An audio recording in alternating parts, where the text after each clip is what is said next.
Bonjour et bienvenue à tous dans cet nouvel épisode de Nest Show. J'espère que vous allez bien, que vous allez passer surtout des bons moments avec nous. Aujourd'hui, je reçois une femme qui a retourné la table et pas que. C'est un profil atypique, courageuse. Et voilà, hein, j'espère que vous allez apprendre plein de choses sur la maternité, parce que ce n'est pas évident. Et c'est pour ça que je suis contente, parce qu'on a fêté la fête des mères il n'y a pas longtemps. Donc pour moi, c'est un profil type pour cette émission. Fatima, comment ça va? Bonjour à toutes et à tous et merci de me recevoir, Nesrine, sur ton plateau de Ness Show. Je vais très bien, merci, alhamdoulilah. Je suis contente d'être parmi vous. Alors, Fatima El-Boussari, multi-maman, comme je l'ai nommée, et multi-entrepreneuse ici aussi. Vous allez comprendre pourquoi. Elle a lancé Kids Ride, un service de transport sécurisé pour les enfants à Bruxelles. Donc, notre invitée aujourd'hui, elle vient de Bruxelles. On salue tous les Belges, hein, et mon coach, que je salue bien, qui est belge, Raph. J'espère que tu écoutes l'émission. Et voilà, j'attends ton avis. Un projet qui est né d'un quotidien, d'un besoin personnel, mais c'est une réponse aussi simple pour différents parents. Je vais laisser notre invité en parler un peu plus. Ce que je veux savoir avant de parler du projet, que je trouve important, c'est la femme derrière ce projet. Et avant même le projet, qui est Fatima? Alors, mais disons, souvent je me répète et c'est vrai que j'ai l'impression de toujours raconter cette histoire indéfiniment, mais je suis maman d'une famille nombreuse, ça je pense que beaucoup de gens le savent. Et c'est quelque part mon moteur et ma force d'être Mhm. maman de 8 enfants, puisque c'est quand même une très très grosse expérience par rapport aux enfants et par rapport à aujourd'hui les services que j'apporte aux familles et aux parents. Alors, derrière Fatima, eh bien, c'est Juste une parce femme, qu'on enlève la maman, femme qui a plusieurs enfants, qui est oui. entrepreneuse. La vraie Fatima, avant le mariage, la petite, Mais, on va dire, comment elle était? alors, une fille sensible, déjà, sensible, très souriante, toujours, hein, ça encore aujourd'hui. Allez, curieuse de tout. Mhm. Très sociable, j'aime beaucoup le contact humain, mais j'ai aussi ce côté, depuis aussi très petite, solitaire. C'est-à-dire que j'aime bien avoir, ma petite bulle, mon espace, tout en étant, très sociable avec les autres, mais je ne suis pas quelqu'un qui va faire la fête tout le temps, mais ça même quand j'étais petite, j'ai toujours été comme ça et voilà, je suis, très intéressée par la lecture, par beaucoup de choses, par la nature. Voilà, je suis quelqu'un qui aime énormément justement le côté nature. J'ai toujours habité près de la nature. Et il y a plein d'autres choses. Je m'intéresse à la cuisine, à beaucoup de domaines. Et l'entrepreneuriat, surtout l'entrepreneuriat, j'évolue dans cet écosystème entrepreneurial, beaucoup d'amis, beaucoup de contacts. J'aime vraiment, vraiment, vraiment entreprendre. C'est quelque chose que je pense aujourd'hui fait partie de moi et a toujours fait partie de moi parce que j'ai mis du temps à le comprendre. Mais je pense que c'est dans mon ADN d'être entrepreneuse. Euh, Qu'est-ce qui a été le déclic pour passer de juste subir une vie à créer sa vie, Fatima? Alors, je pense que, allez, tous les humains se cherchent, surtout cherchent leur mission. On a tous ce questionnement et des questions. Et j'étais arrivée à un stade dans ma vie, vers l'âge de 40 ans, où j'étais vraiment dans une remise en question et toujours me poser cette question finalement, c'est quoi ma mission? Mhm. Parce que je suis une personne, ben, justement, comme je le dis, qui aime le contact humain, qui aide les autres. J'ai toujours aidé les autres autour de moi, ma famille, surtout que je suis l'aînée. Donc, bah, depuis que je suis petite, j'ai été habituée aussi à avoir des responsabilités au sein de ma famille, chez mes parents. C'est Et l'aîné, ça, c'est ça? oui, l'aînée. Et donc, bah, déjà aider mes parents parce que pour lire les papiers, pour remplir des documents. Donc, j'ai toujours été là. Et je pense que quand je suis arrivée à cet âge de 40 ans, je me suis dit, oui, voilà, moi, ce que je voulais savoir, c'était quelle est ma mission. Parce que je pense que c'est ça qui définit l'humain, c'est de savoir en fait quelle est notre mission ici sur Terre, parce qu'on a chacun une mission. Et puis, il y a des gens qui ne la trouvent pas et il y en a d'autres qui la trouvent. Moi, alhamdoulilah, j'ai pu trouver ma mission. Donc, ça, c'est parti de ça, ce constat-là, c'est que j'aime aider les autres. Donc, je me suis dit, finalement, c'est ça ma mission, c'est d'apporter quelque chose aux autres. Oui, aider au quotidien, bien sûr, on peut très, très bien aider les autres, mais de définir ça avec un cadre, jusqu'où ça peut aller, parce qu'il y a beaucoup de gens qui aident. Et même moi, j'étais dans cette situation où j'aidais, je ne savais pas dire non. J'ai appris aussi à dire non. Ça veut dire Mhm. qu'on peut aider les autres, mais on peut aussi dire non à certaines choses parce que ça ne répond pas soit à nos valeurs, soit à nos principes. Voilà. Donc, moi, j'ai défini que ma mission, c'est aider les autres, mais avec un cadre. Donc, j'ai Mhm. mis un cadre autour de ça, de savoir quelles sont mes valeurs, quelles sont mes missions, mes principes, pardon, dans cette mission. Donc, il fallait vraiment que je définisse ça et de me dire, voilà, à partir d'aujourd'hui, je vais aider les autres avec ce cadre-là, avec mes valeurs et avec mes principes.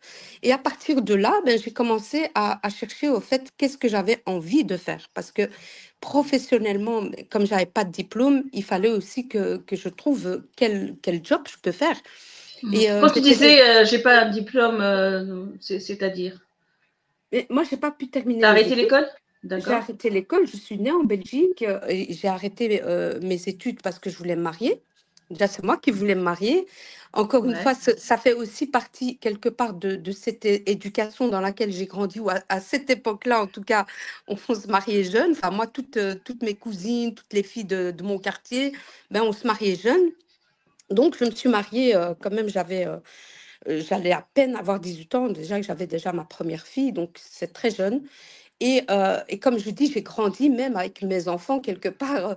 J'ai beaucoup appris aussi en étant maman, parce que même maman, même si on a la fibre maternelle, on apprend à le devenir.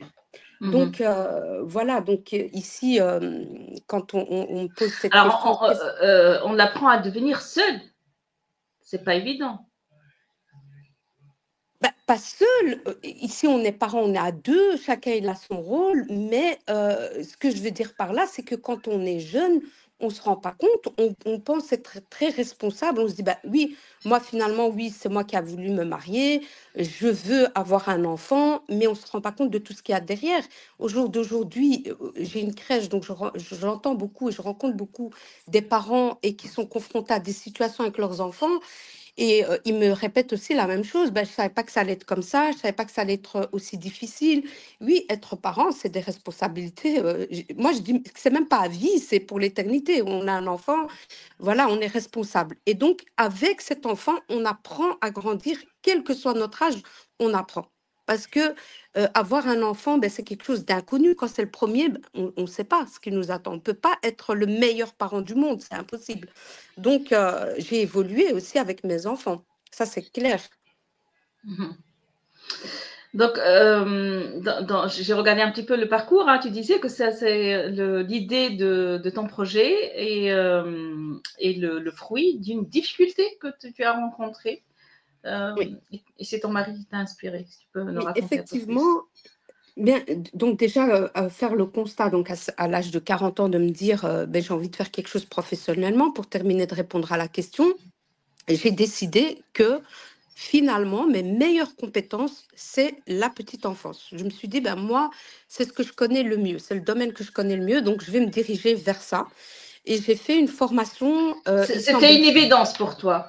Oui, c'était une évidence parce que j'allais pas aller reprendre des études pour aller faire 3, 4 ans d'études. Déjà, si je devais faire des études, ben, les domaines qui m'intéressaient le plus, c'était la santé, par exemple, être je sais pas moi, infirmière, assistante sociale, enfin, tous ces métiers où on apporte finalement une aide aux autres, mais surtout au niveau des enfants. Ça, c'était Mhm. certain. Donc, je me suis dit, ben, faire des études, ça va prendre du temps. Autant me diriger, bah, tout simplement, ouvrir une crèche et garder des enfants pour voir un petit peu, est-ce que c'est ça que j'ai envie de faire? Donc, Alors, j'ai fait, pourquoi pas faire un diplôme, par exemple, pour travailler dans une crèche? Pour toi, c'était une évidence, c'est moi qui vais ouvrir cette crèche.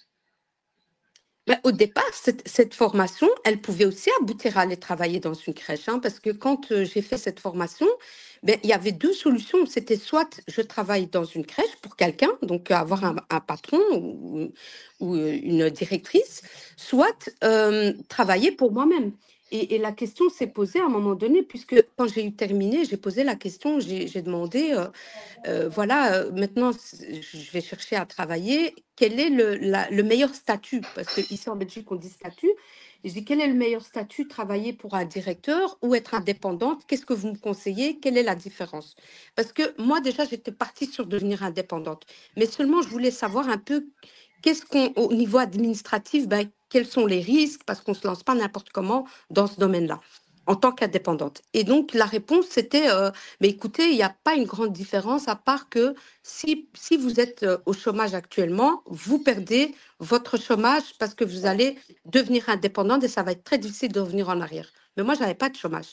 J'étais sous la charge de mon mari, donc ça ne me dérangeait pas de prendre ce risque puisque beaucoup de personnes ont peur de se lancer en indépendant justement parce qu'ils ont des droits et que s'ils perdent leurs droits, ils n'ont plus aucun revenu pendant tout un temps. Ils doivent retravailler pour récupérer ce droit. Et c'est ça qui freine beaucoup de personnes à devenir indépendants actuellement en Belgique. Encore que on est dans une période où beaucoup de gens quand même se lancent en indépendant pour voir ce que ça donne. Donc moi, je me suis lancée en indépendante directement. Je me suis dit, moi, c'est top, c'est ce que je veux, je vais être indépendante, je ne veux pas avoir quelqu'un qui va me gérer, je peux me gérer moi-même.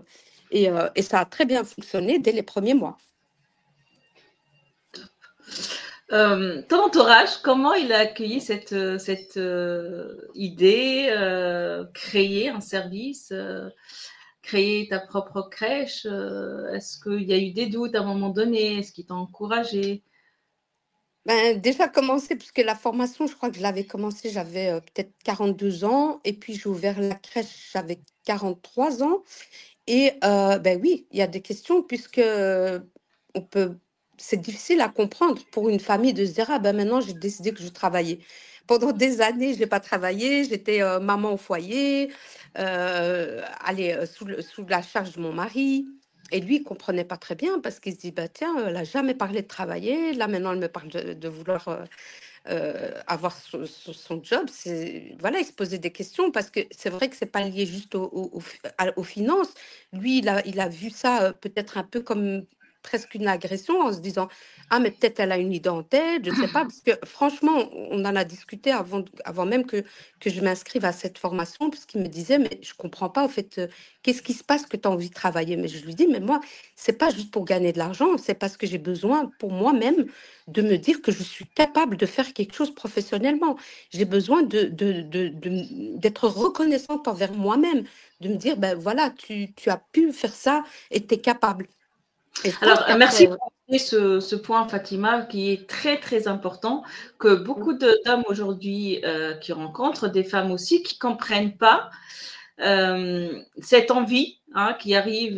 Peut-être il y a eu un accord avant le mariage où voilà, la femme ne travaille pas et les deux ils sont d'accord et OK pour. Après quelques années, bah, ça change et ils ne comprennent pas les raisons.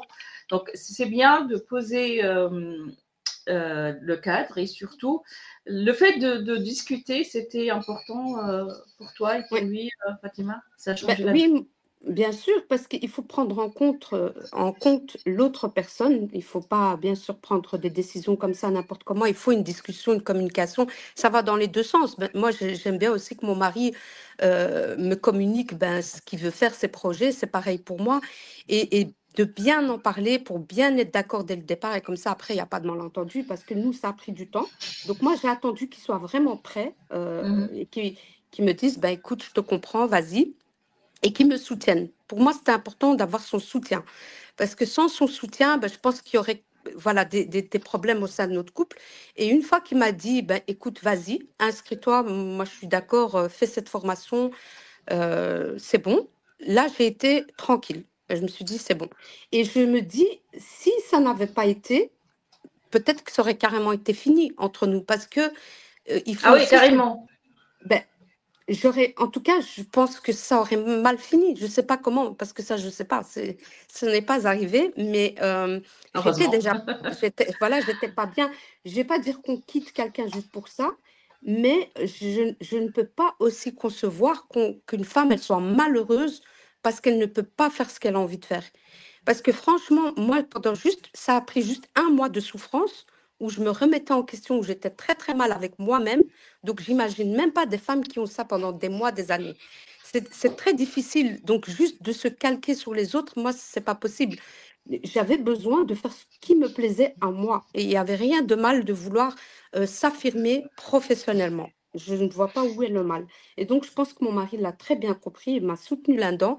Au jour d'aujourd'hui, il me soutient encore. Et ça, c'est top, c'est super.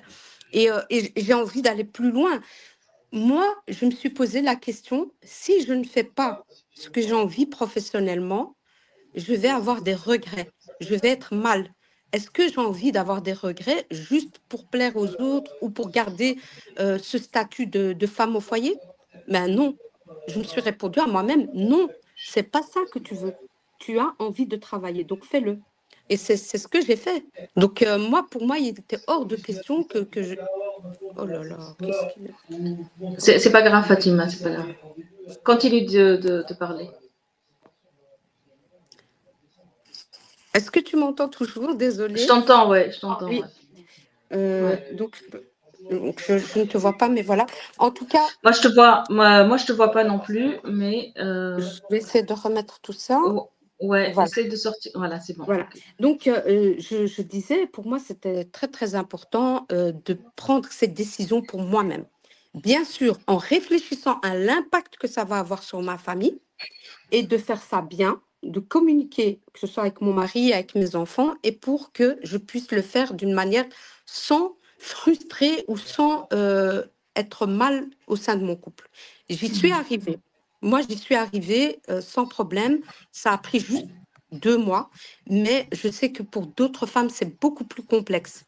Peut-être qu'elles doivent plus se battre, plus attendre, mais j'ai envie de dire, faites ce que vous avez envie, mais essayez de le faire bien, comme je l'ai fait. Ça peut prendre du temps pour la communication, pour plein de choses, mais ne restez pas sur les regrets. Surtout pour une vie professionnelle, quoi. Voilà. Tes enfants, comment ils ont réagi? Oui, ils étaient contents. Dès le départ, ils m'ont soutenu. Par contre, pour la crèche, ça a été franchement vite, parce qu'en moins d'1 an, j'avais terminé la formation, je me suis lancée, j'ai ouvert ma micro-crèche dans mon domicile. Tout ça a été très, très vite. Par contre, pour Kids Rides, ça a été un peu plus long. Là, ils ne comprenaient pas du tout. Donc, ce soit Alors, mon pour mari. expliquer, Kids Ride, c'est Oui. Alors, Kids Rides, donc je suis la fondatrice d'une entreprise de transport et accompagnement pour les enfants, pour les accompagner à l'école, à la crèche, à leurs activités et à leurs rendez-vous. Et je travaille beaucoup avec des familles et des organismes. Et donc, je suis la fondatrice de cette entreprise depuis bientôt 3 ans. Et j'ai commencé ce service il y a 7 ans. Je le proposais d'abord en ASBL. Donc, c'est une association au début. Et puis, cette association, je l'ai changée en entreprise. Donc, j'ai fondé maintenant comme on dit, une start-up. Voilà. Et pourquoi ce choix de commencer en association et après changer le statut, Fatima? Alors, ici, en fait, il faut savoir que c'est quand même un service innovant dans le sens où il n'y a pas de service en Belgique qui propose des trajets pour les enfants. Donc, il n'y a pas de chauffeur privé pour les enfants. Les enfants prennent les transports en commun ou alors il y a des bus scolaires qui sont des bus scolaires assignés aux écoles et proposés aux parents.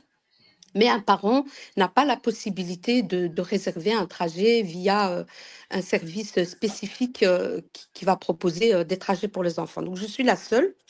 Et après, bien sûr, il y a les Uber, les Hitch, les taxis, mais on en voit rarement de ces enfants là-dedans. Pourquoi? Parce que tout simplement, il n'y a pas déjà la sécurité, pas de siège auto, pas de réhausseur. Un taxi va d'un point A à un point B, donc il ne va pas s'occuper d'accompagner l'enfant à l'intérieur de l'école ou à l'intérieur de son activité et de l'attendre, alors que nous, on fait tout ça. Donc, on va accompagner l'enfant, on va avoir les sièges auto-adaptés, les réhausseurs.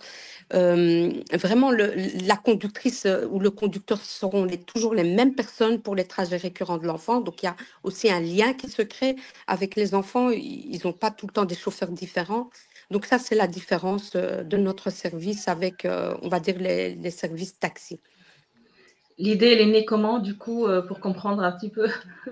Alors, eh bien, tout simplement, j'étais de nouveau, une fois que j'avais fait cette crèche, pour dire que je n'étais pas encore satisfaite, dans Ouais. le sens où moi, je voulais, à chaque fois, je me posais la question, alors maintenant, est-ce que tu es fière de toi? Voilà, tu as ouvert ta crèche, est-ce que tu es contente?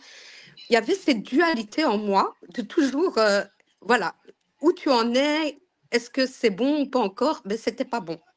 Et je me Mhm. disais, finalement, tu sais, la crèche, tout le monde peut l'ouvrir, quoi. C'est pas assez professionnellement. Pour moi, je pouvais faire mieux. Je pouvais apporter quelque chose encore de mieux. Bien sûr, j'étais très contente d'avoir ouvert cette crèche. Encore actuellement, j'ai toujours cette crèche. Mais il fallait que je me prouve que je suis capable de créer un projet de A à Z qui ne soit qu'à moi. C'était ça, en fait, ce que je me suis fixé comme objectif. Si tu arrives à proposer un service qui soit que de toi, là, c'est bon, c'est que tu es vraiment capable de faire quelque chose. Mais des idées, j'en avais plein. Mais je n'arrivais pas, au fait, à me focaliser, à me dire, ben voilà, ça, c'est la bonne idée que tu vas proposer. Je ne savais pas trop.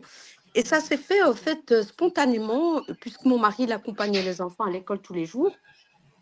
Et on avait aussi les cours d'arabe, il y avait les activités, il y avait les amis, il fallait, quand il y a un anniversaire, les déposer. J'avais des enfants de différents âges. Et chaque jour qu'il rentre, il me dit, mais j'en ai marre de faire le taxi, purée, je suis encore restée 2 heures dans la circulation. Je suis vraiment un taxi maintenant, j'accompagne tout le temps les enfants. Et ça, en fait, cette phrase-là, elle résonnait dans ma tête tout le temps. Je me disais, mais purée, c'est vrai, ça doit pas être facile quand même. Moi, je pouvais pas l'aider puisque je travaillais dans la crèche. Et je me disais, ah ouais, c'est vrai que ça prend du temps. Il rentre toujours, il est 17h30, 18h30. Et là, j'ai voulu juste, dans un premier temps, déléguer les trajets de mes enfants. J'ai cherché un service, je me suis dit, je cherche sur Google, qu'est-ce qu'on peut proposer aux parents pour nous aider. Je cherche, je ne trouve rien. Donc, Et c'était là, à la base pour soulager ton mari. voilà, pour C'est le soulager mon problème de ton mari, mari. voilà, je me suis dit, comme ça, on délègue les trajets de nos gosses. C'est fini, il ne va plus me casser la tête. Je cherche, je ne trouve rien du tout. Déjà, je ne trouve rien sur Bruxelles et je ne trouve rien même sur la Belgique. Et je dis, mais c'est quand même étonnant qu'il n'y a rien pour aider les parents aller dans les trajets de leurs enfants au quotidien. Et je me rends compte que la seule solution, c'est d'engager une nounou, une babysitter, mais on n'a aucune garantie qu'elle sera là tous les jours. Parce qu'une Mhm. nounou, elle peut vous dire demain, moi, je ne suis plus disponible. C'est souvent des jeunes filles voilà, qui font ça. Et là, je me dis, franchement, je vais regarder quand même à l'international. Et à l'international, je vois que ça existe en Amérique. Donc, un couple a fait ce service-là, l'a mis en place. Et puis, sur la France, il y avait 3 mamans qui avaient commencé aussi à proposer ce genre de service. Donc, je me suis dit, D'accord. et la Belgique, ils n'ont pas leur service. Ça, c'est l'idée. Alors, c'est C'est bien ce que vraiment tu le notes top. parce que moi, voilà, par rapport à mes connaissances, je sais que ça existe pour les enfants, plutôt qu'ils ont un handicap ou ils ont des particularités, mais je ne savais pas que ça existe pour tout enfant, quoi, pour tous les parents. Ce que on va dire, l'idée collective, c'est que c'est les parents qui accompagnent leurs enfants, Oui. ou sinon, c'est la nounou ou une accompagnatrice ou un accompagnateur. Voilà, ici, oui, c'est vrai que par exemple, pour les enfants qui ont un handicap, des fois, on peut trouver certaines solutions. Il y a des associations aussi qui proposent de l'aide avec des bénévoles. Mais moi, ce que j'entends, parce que maintenant, avec l'expérience depuis plus de 3 ans dans le domaine, c'est beaucoup que même les associations, ils n'ont pas de solution. Parce que moi, je travaille avec des associations, plusieurs. Ici, j'ai au moins facilement 25 associations qui me demandent des trajets. Et eux, quand ils n'ont pas de solution, ça veut dire que c'est les personnes qui travaillent pour eux qui accompagnent les enfants. Mais ce n'est pas leur rôle. Eux, ils sont là pour travailler et ils doivent se mettre à accompagner les enfants à la fin de la journée parce qu'il n'y a pas de solution. Donc, il y a une grosse problématique à résoudre à ce niveau-là. Maintenant aussi, j'entends aussi beaucoup les parents ont du mal encore à faire confiance et c'est vrai que c'est ce que moi j'instaure. Et pourquoi j'ai commencé justement en association, comme tu avais bien posé la question et je n'ai pas pu y répondre en ASBL. Je l'ai commencé parce que c'est un service qui est innovant et qui est nouveau et qu'il fallait gagner la confiance et qu'il fallait être sûr qu'il y a de la demande et pas directement me lancer en société où ça demande beaucoup plus financièrement. Donc, une association, ça demande moins financièrement. Je gagnais rien. Je payais juste mes chauffeurs et j'ai testé pendant 2 ans et j'ai vu que voilà, il y avait une demande. Et à partir de là, j'ai voulu me mettre en société. Je me suis mise en société pour pouvoir apporter le service. Bien. Comment passer de maman qui gère les enfants à une entrepreneur qui gère plusieurs entreprises aujourd'hui. Tu as la micro-crèche et en même temps KidsRat. Mais franchement, moi, le constat, de nouveau, c'est que j'étais déjà entrepreneuse. Hein. Pour moi, je l'étais déjà parce que gérer une famille de 8 enfants, c'est une très, très grosse gestion. C'est autre chose, mais c'est dès le matin, vas-y, lance la machine, tu sais qu'à telle heure, tu dois faire le repas. Attention que ton enfant t'a pris le rendez-vous pour le dentiste, t'a pris le rendez-vous pour l'orthodontiste. Voilà, mes journées, c'était ça en tant que maman. C'était déjà de la gestion, de la planification, voilà, tout ce qu'un entrepreneur fait, sauf que c'est différent parce que dans l'entrepreneuriat, ben, on gère de l'administratif, on gère des chauffeurs, on planifie des trajets, on répond à des clients, mais en quelque sorte, parallèlement, c'est un peu la même chose. Donc, moi, je me dis, j'ai toujours été entrepreneuse. C'est juste que j'avais pas trouvé ma voie et aujourd'hui, je l'ai trouvée. Maintenant, comment on passe de l'un à l'autre? Moi, j'ai envie de dire que c'était un plaisir de passer de maman à entrepreneuse et je suis toujours cette maman. Donc, il n'y a rien qu'à changer. Je suis maman, mais c'est juste que j'ai rajouté la casquette d'entrepreneuse et que je peux enfin vivre ce que j'aime le plus parce que l'entrepreneuriat, j'aime énormément. Et donc, j'ai toute ma place là-dedans. Alors, tu as dit un mot très, très important, c'est le plaisir. Hein, et ça, Mm. on va y revenir durant l'interview. Mais j'ai envie de dire que, certes, c'est un plaisir, mais j'imagine qu'il y a des difficultés, que c'est pas évident. Il Ah, y a certainement, à un moment donné, tu dis, mais j'avais pas, il me manque ci, il me manque ça, comment je vais faire? mm. Est-ce qu'il y a eu des moments de doute? À qui tu t'es adressé? Est-ce que tu as été accompagnée dans ce parcours ou pas? À part la Alors, formation? bien sûr qu'il y a des difficultés. Moi, j'ai envie de dire, ben, ces difficultés, c'est à chaque fois des challenges. Et puis, quand on rencontre un échec dans l'entrepreneuriat, finalement, quand on arrive à le surmonter, il y a comme cette adrénaline, en fait. On se dit, ouais, super, ben, j'ai quand même réussi. Voilà, donc moi, j'ai presque envie de dire, c'est bien même d'avoir des échecs parce qu'on entend souvent ça, mais c'est pas pour rien. Parce Mmh. qu'avec ces échecs, on apprend. Moi, j'ai Mmh. beaucoup appris. Donc oui, j'ai rencontré bien sûr des difficultés. Pour commencer, quand j'ai commencé au début, et que j'ai eu l'idée, déjà, de nouveau, je me suis posé la question, oui, tu as une super idée, elle est géniale, mais une idée, c'est une idée, comment tu vas faire pour la mettre en place? Je n'avais aucune de nouveau expérience dans le domaine de l'entrepreneuriat. Et quand je parle d'expérience, ça veut dire quelles sont les autorisations qu'il me faut, par où je commence, comment je vais trouver mes clients, comment je vais faire parler de moi. En fait, tout ça, je n'avais pas toutes les réponses. Donc, qu'est-ce que j'ai fait? J'ai cherché à me faire accompagner. Et ici, à Bruxelles, il y a un énorme écosystème entrepreneurial qui est génial. Et moi, de chez moi, je ne savais même pas que ça existait. Et c'est pour ça que je mets vraiment fort le point là-dessus de dire aux femmes de sortir de leur zone de confort et d'aller chercher les infos. Parce que dans mon cas, j'avais ma crèche, oui, j'avais déjà ben, une certaine vie sociale, mais je ne savais même pas qu'on pouvait se faire accompagner. Je ne savais pas qu'il y avait des formations gratuites, de l'accompagnement gratuit.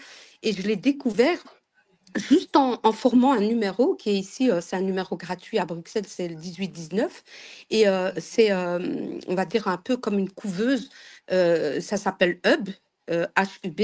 Et donc, quand on appelle ce numéro ou bien quand on va chez eux, on a toutes les infos pour devenir entrepreneur dans tous les domaines, que ce soit l'ORECA, l'art, les vêtements, le textile, la mode, enfin tout, le théâtre, tout ce qu'on veut, on a les informations qu'on a besoin à savoir les formations qu'on peut avoir gratuites. comment se financer, les contacts, comment faire son business plan. On a même accès, moi j'ai eu accès en tout cas à 30 minutes gratuitement avec un juriste pour faire mon contrat, parce que je ne savais pas du tout comment faire un contrat avec les parents. Il fallait un contrat pour les trajets. Et donc, en 30 minutes, moi ce que j'avais fait, il m'avait donné un coup de fil avant, il m'a dit, écoute, quand tu vas venir, c'est 30 minutes, donc télécharge déjà un contrat de service, adapte-le à ton service du mieux que tu peux. Comme ça, quand tu viens pendant 30 minutes, moi, je vais juste corriger les points. C'est ce qu'il a fait. Et je vous assure qu'au jour d'aujourd'hui, j'utilise encore ce contrat. Il est valable. Et il est tout à fait au niveau juridique correct. Ça m'a rien coûté. Donc, pour dire qu'il y a vraiment une grosse aide au niveau écosystème à Bruxelles. Maintenant, je me suis fait accompagner 2 mois. Ça a été suffisant pour structurer ce que je vais proposer aux parents avec un contrat, un business plan et mes tarifs définis. Et j'ai commencé donc en ASBL.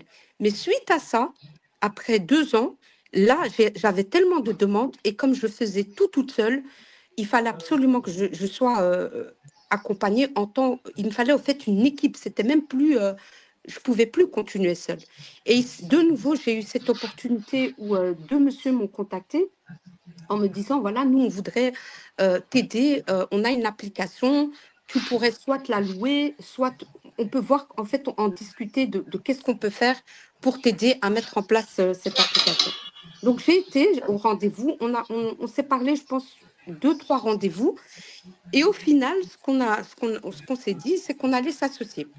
Donc, on s'est associés, mais vraiment juridiquement, avec les statuts chez le notaire, on a fait une société ensemble, une SARL, et au bout de 6 mois, ça se passait super bien, sauf qu'à un moment donné, ils ont voulu engager un développeur. Donc, on a pris ce développeur pour développer notre plateforme et on lui a promis des parts dans la société, mais il n'avait pas encore ses parts. Hein. Donc, c'est juste une promesse verbale et écrite sur papier, mais sans être devant le notaire. Et c'est là que j'ai envie de parler, je ne dirais pas échec, parce que sur le fait, bon, pour moi, c'était un échec, mais au jour d'aujourd'hui... Alors, c'était l'échec dont tu as parlé tout à l'heure oui, ou c'est voilà. ouais, C'est exactement ça. Je dirais plus une mauvaise expérience dont je tire du positif. Voilà. Parce que quand on vit ce genre de choses, on est très, très mal de nouveau. C'est normal en tant qu'entrepreneur, quand on vit des coups bas, ben, on en prend plein la figure, on n'est pas bien. C'est ce qui s'est passé pour moi. Ça a duré quelques mois où je me suis encore une fois remise en question en me disant, mais attends, tu as fait confiance puisque ce développeur, pour expliquer, a développé tout ce que moi je lui ai donné comme stratégie, puisque c'était quand même moi qui faisais le service depuis 2 ans. J'avais une clientèle, j'avais une façon de travailler stratégiquement et je lui donnais la marche à suivre pour développer. Donc voilà, on va donner un bête exemple de dire, bah, tu me développes adresse A, adresse B, combien est de kilomètres. C'est quelque chose qu'il faut automatiser, il l'a automatisé. Et puis, il y a eu plein d'autres points jusqu'à ce qu'on arrive au perfectionnement. Bien sûr que c'est un super développeur.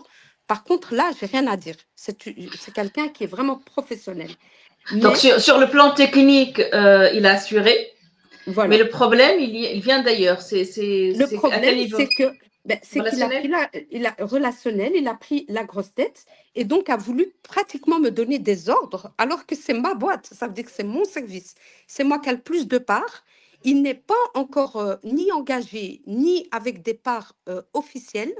Mais ce monsieur, ben, il décidait que c'était lui le big boss. Et en disant, ben voilà, moi j'ai envie de faire ça comme ça, moi j'ai envie de faire ça comme ça. Et comme moi, je disais non, parce que ça ne répond pas de nouveau aux valeurs de ce qu'on propose ou à la mission de ce qu'on propose ou au principe, ben ça partait sur des grosses prises de tête. Jusqu'au jour où ça a été au manque de respect, mais à plusieurs reprises. Ça veut dire que là, c'était même plus au niveau du travail ou professionnel, c'est humain. Donc, c'est de dire dans une réunion, cette femme-là. Moi, en fait, c'est ce qui a fait me faire prendre la décision que ça ne pouvait plus continuer. Parce qu'il ne m'appelait même plus par mon prénom. Donc, moi, je ne m'appelais plus Fatima, c'était cette femme-là. Donc là, je me suis dit, il y a un gros souci. Déjà, il n'y a pas de respect, c'est du sexisme, c'est tout ce qu'on peut s'imaginer, mais on ne peut pas, en fait, travailler de cette manière-là. Et surtout que c'est mon projet. Et que j'avais raison, parce que j'avais raison. Et Mhm. donc, moi, j'ai annoncé que c'était lui ou moi. Donc, soit il part, soit c'est moi qui pars de ma propre boîte. Mhm. Et, C'était changé juste pour comprendre, hein, pour les auditeurs qui nous écoutent et pour leur éviter surtout les personnes qui s'associent ou de rencontrer ce oui, genre de problématiques. voilà. C'est rajouter des trucs qui n'allaient pas. C'était Mais plus de l'innovation. C'était quoi Mais ta ici, demande? c'est vrai que là, j'abrège, hein, mais pour expliquer, exemple, il voulait travailler avec des personnes qui sont indépendantes. Ça pouvait être des taxis, ça pouvait être des Uber. Voilà. Moi, je n'étais pas d'accord sur ce point-là, puisque j'avais une autre façon de travailler, c'était d'engager des personnes qui sont des particuliers et qui vont nous apporter leur expérience. On va les vérifier en regardant s'ils ont un certificat de bonne vie et mœurs modèle 1 et 2 vierges. Enfin, on vérifie tout ça. Maintenant, lui, c'est pareil, il vérifiait aussi pour ces personnes indépendantes. Seulement, ce que moi, je ne voulais pas, c'est que quand on travaille avec des indépendants, ce ne sont plus des chauffeurs réguliers pour l'enfant. Donc, ça veut dire que Mhm. l'enfant va être confronté à des chauffeurs qui changent quotidiennement. Donc, il va avoir peut-être par mois 10 chauffeurs différents. Et ça, je ne voulais pas. Ça répondait pas du tout à mes valeurs et à ma mission que moi, dès le départ, j'avais bien dit, on a un chauffeur attitré à l'enfant. L'enfant, il aura Mhm. toujours la même conductrice ou le même conducteur. D'ailleurs, la majorité des conductrices, c'est des femmes. Et on a 10%, je pense, d'hommes, puisque c'est très difficile pour un parent de faire confiance. Et donc, on a surtout des conductrices parce qu'ils demandent toujours que ce soit des femmes. Et donc, d'avoir une conductrice attitrée pour l'enfant et pas d'avoir 5, 6 personnes différentes qui viennent chercher l'enfant. Et il n'était pas d'accord sur ce point-là. Donc ça, c'est un des Alors, points. c'est un point important, Fatima. Oui, Pardon, je t'interromps. Euh, oui. Pourquoi c'est important de ne pas changer de visage pour l'enfant? Bah, parce que c'est frustrant, ça veut dire qu'il doit se réhabituer à la personne qui va l'accompagner. Un enfant, déjà, c'est plus sensible, c'est plus fragile, ils sont petits. Et les enfants, ils ont toujours, on appelle ça une figure familière. Même moi, à la crèche, parce que, bon, la crèche, c'est un service différent, mais c'est quelque chose aussi que je connais très bien chez les enfants. Ils ont besoin d'adaptation. Donc, quand on amène un enfant à la crèche, il a besoin d'une familiarisation, des fois de 2 semaines, voire plus, juste pour se familiariser avec la personne qui va le garder. Mais c'est la Mhm. même chose pour le transport. C'est vrai que c'est des enfants un peu plus grands, mais le fait qu'ils aient ce lien avec le chauffeur ou la conductrice, ben, ils sont en fait rassurés, ils se sentent en confiance. Et c'est la même chose pour le parent.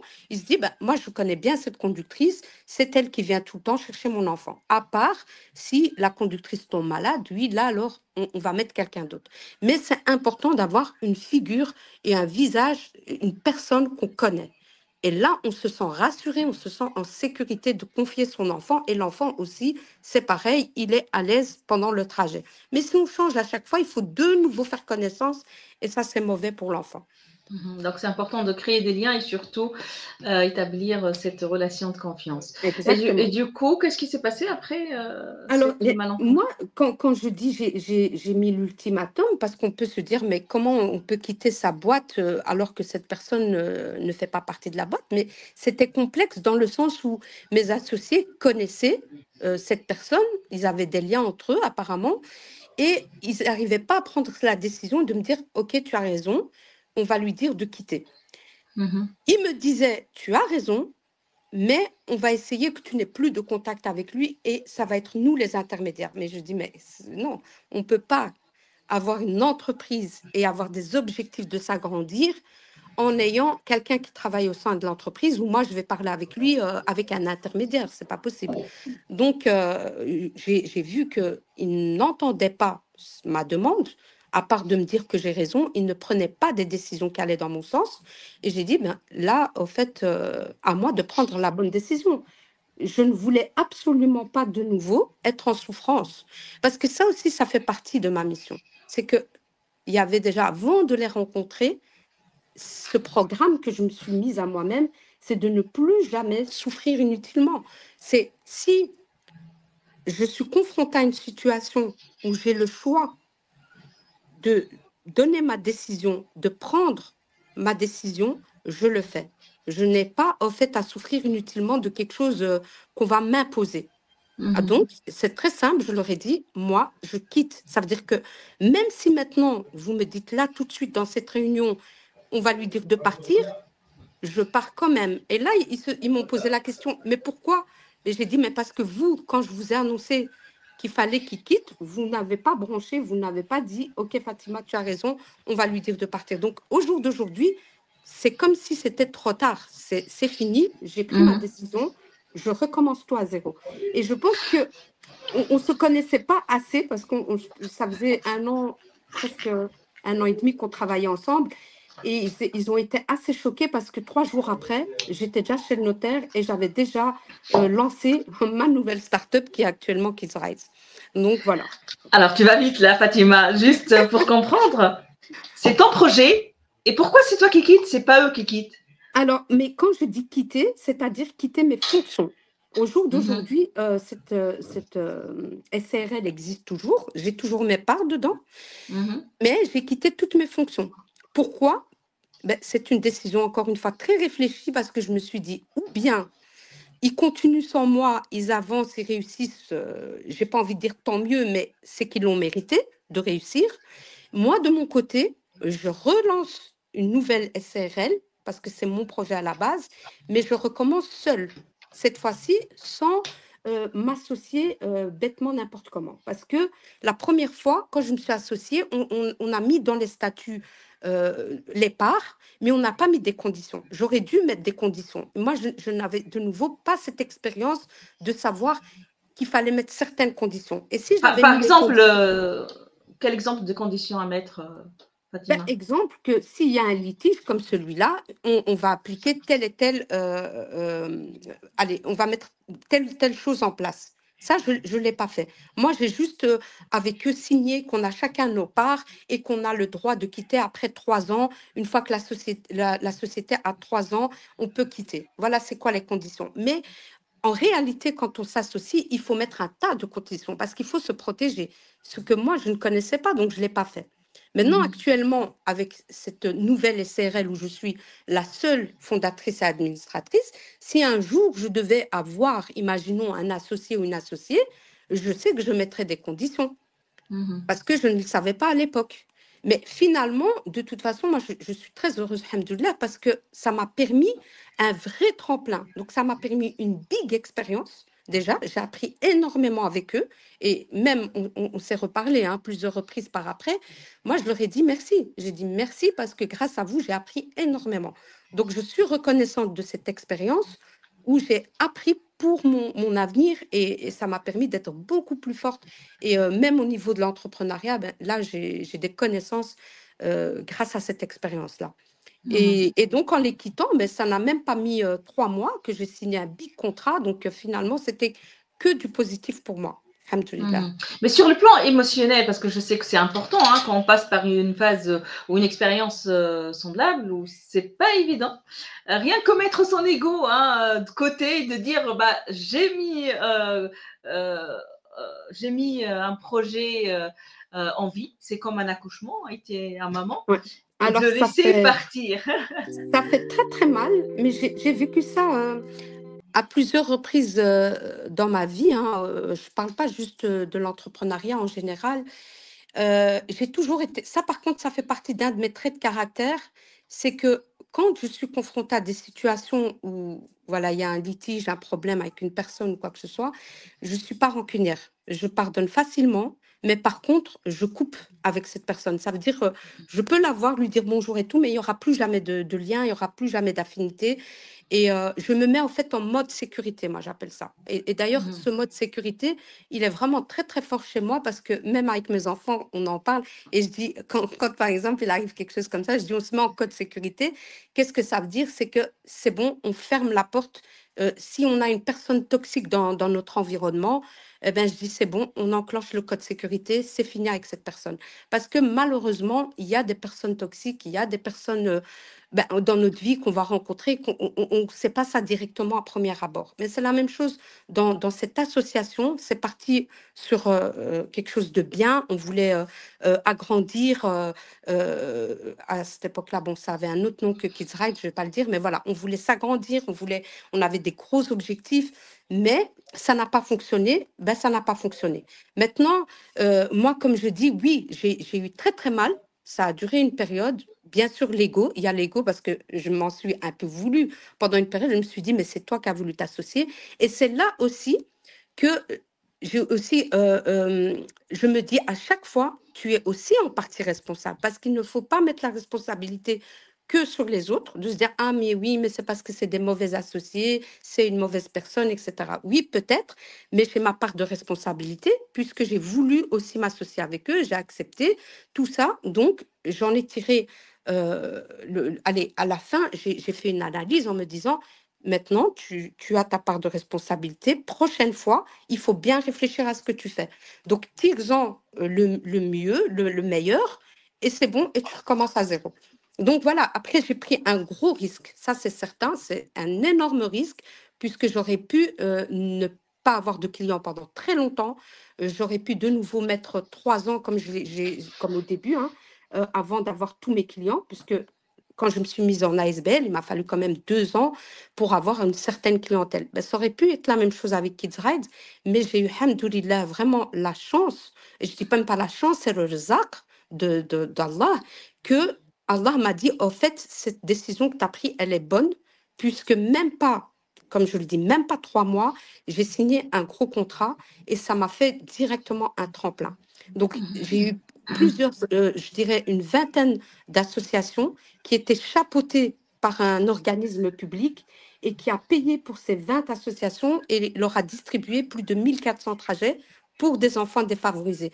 Donc là, j'avais vraiment les deux côtés de ce qui me plaît, l'entrepreneuriat, mais aussi le côté social dans l'entrepreneuriat. Ça veut dire que j'aidais pas juste des familles, mais j'aide aussi des associations qui se chargent de familles et de leurs enfants en difficulté.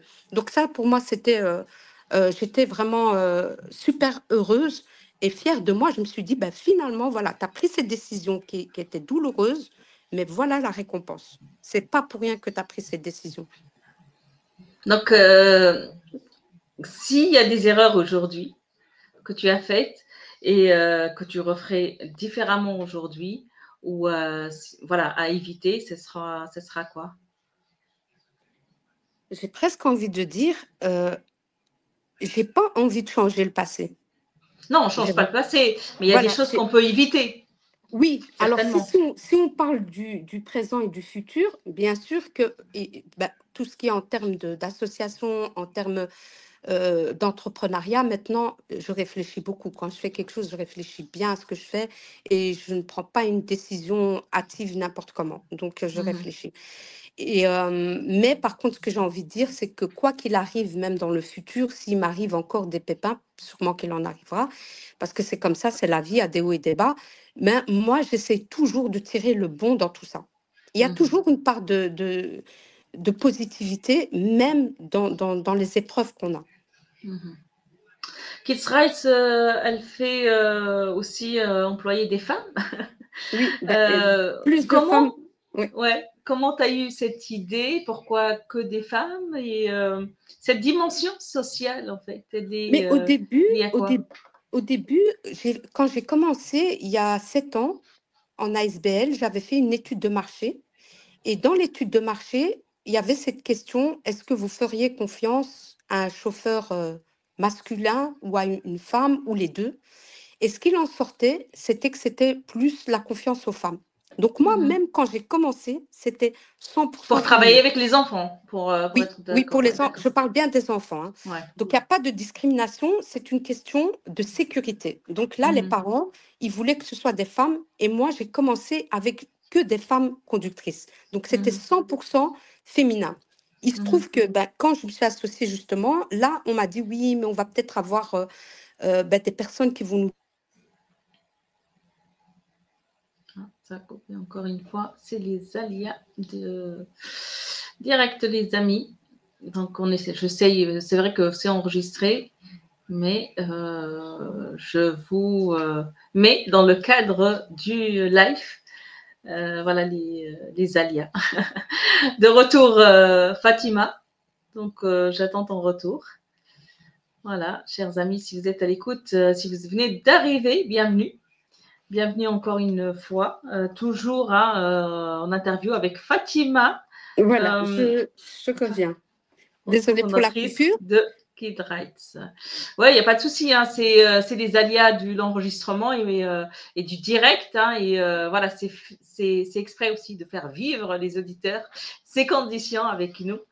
Et je trouve que voilà, ça pourrait leur donner une idée sur des coulisses et comment ça se passe. Fatima, donc tu disais, c'était une évidence pour toi suite à cette Voilà. étude qui a été Voilà, faite. suite à cette étude de marché, sauf que donc moi j'ai commencé avec des femmes pendant 2 ans en ASBL et Mhm. quand je me suis associée, donc ma première SCRL, là on m'a dit oui, mais tu sais, attention parce que peut-être que certaines personnes vont penser que tu discrimines les hommes et que tu veux travailler qu'avec des femmes. Mhm. Mais Donc, j'ai envie de poser la question, est-ce que déjà il y a des femmes, il y a assez de femmes qui travaillent dans le transport, qui sont à leur compte aussi, ou cette idée, ça a permis de créer de l'emploi pour ben, d'autres femmes? alors oui, ça crée de l'emploi. Maintenant, il faut savoir en tout cas à Bruxelles, majoritairement, le transport, c'est les hommes. Moi, je vois Mhm. beaucoup plus les hommes au volant pour tout ce qui est transport, mais je parle du transport, que ce soit le transport en En commun, commun? que ce soit les taxis, les Uber, les Hitch. Il y a vraiment une très petite minorité de femmes et j'espère que ça va changer. Donc ça se fait petit à petit, mais voilà, les femmes, j'ai l'impression que c'est pas encore le domaine dans lequel elles vont pour chercher de l'emploi. Et c'est un peu Mhm. dommage. Par contre, chez moi, c'est majoritairement des femmes. Peut-être que ça les arrange aussi parce qu'elles transportent des enfants. C'est des horaires qui ne sont pas tard. C'est souvent le matin. C'est souvent de 15h30 jusqu'à 19h, 20h maximum. Donc, je pense que tout colle. C'est les horaires. On est... allez, on transporte des enfants, on aide des familles, et ça leur convient. Et ici, actuellement, moi, je travaille aussi avec des hommes. Pourquoi? Ben, parce qu'on a aussi des trajets de groupe où c'est plus des vannes, où on a plus besoin on va dire, de quelqu'un qui est plus endurant parce qu'il y a plusieurs enfants en voiture. Ça prend plus de temps. C'est souvent 2 heures, 3 heures de trajet pour le temps de déposer tous les enfants. Donc, voilà, moi, j'ai aussi mis en place un cadre. Euh, Exemple, les hommes vont surtout accompagner des groupes quand c'est 2, 3, 4, plus d'enfants. Et les femmes, ben, elles font les trajets même si c'est un enfant. Donc voilà, il y a un certain cadre pour aussi mettre cette sécurité et se dire, ben, le parent, il peut être rassuré de la Mhm. manière dont on travaille. Donc voilà, et les objectifs futurs, ben, ce serait d'avoir une géolocalisation et peut-être même une caméra qui va filmer que le chauffeur et où la vidéo va être effacée fin de la journée, de manière encore à rassurer plus le parent. Enfin, il y a plein de choses qu'on peut mettre en place et on y travaille. Donc, on essaye de trouver les meilleures solutions à proposer pour que le parent soit rassuré. Mhm. Tu te rappelles de ton premier client, Fatima? Alors, mes premiers clients, c'était 2 familles. Et alors là, tenez-vous bien prêts, c'était des parents qui avaient leurs enfants dans ma crèche. Et j'habitais donc à Oudergem, c'est une commune où il y a beaucoup d'expatriés, très multiculturelle. Et alors, ces 2 familles avaient une famille qui était des expats du Danemark et une autre famille qui était des expats anglais. Et quand je leur ai parlé de cette idée, je dis voilà, je suis occupée à mettre en place un service de transport. Ils m'ont dit ben nous, on était premiers clients parce qu'on n'a personne, on n'a pas de famille pour aller chercher nos enfants à l'école. Ils avaient le petit qui était chez moi, mais ils avaient des plus grands qui étaient à l'école. Et donc, c'est comme ça que j'ai commencé avec ces 2 familles-là. Et puis, ça s'est agrandi petit à petit dans ma commune et plus large. Donc, ça, j'oublie pas, c'est mes premiers clients. Et d'ailleurs, j'ai encore des contacts avec eux aujourd'hui. Super. Aujourd'hui, les enfants que tu accompagnes, ça a encore coupé. Euh, Ouais, c'est ça, hein, ça arrive, les coupures. Alors, Fatima, est-ce que tu es là? Fatima, si tu es là, manifeste-toi. Vous connaissez tous, j'imagine, cette phrase. J'attends le retour de Fatima. Ok. Ça arrive, normal. Et du coup, c'était un soulagement pour ses parents, ta solution, Fatima. Ah oui, oui, je leur apportais vraiment une solution pour pouvoir accompagner leurs enfants là où ils en avaient besoin, ça c'était clair. Mhm. Et Fatima, la caméra ne fonctionne pas là. attends, 2 minutes parce que Ouais, pas de souci. désolée, je reviens.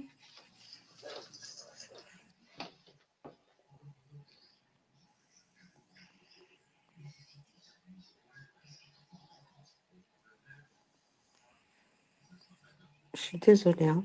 Ah non, mais. Est-ce que voilà, là Ouais, je c'est bon. suis voilà, Mm. désolée.